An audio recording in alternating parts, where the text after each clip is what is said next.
The calendar may say 2023, but for the purposes of today's video, we're turning back the clock to 1973. 50 years ago, the Soviet Union was hitting its stride. The bloody reign of Joseph Stalin had ended with his death 20 years earlier, and the Cold War confrontationalism that had once characterized the Khrushchev era was gone by a decade.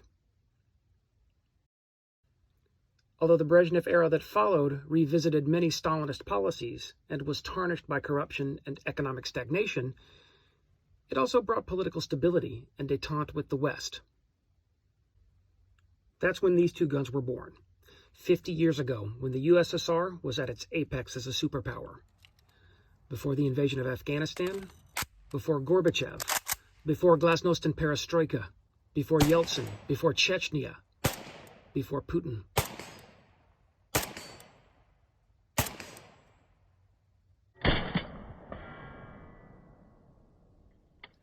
I remember that Soviet Union well.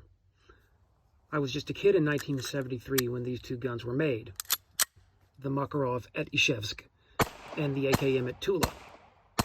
And as a kid, there was a lot that I didn't understand. But eventually, I grew to recognize these guns as symbols of Soviet hegemony. Back then, they were simply exotic and intimidating. Now that I own them, I know them to be extremely well-made and reliable examples of the type of firepower that the USSR brought to the table at the height of the Cold War.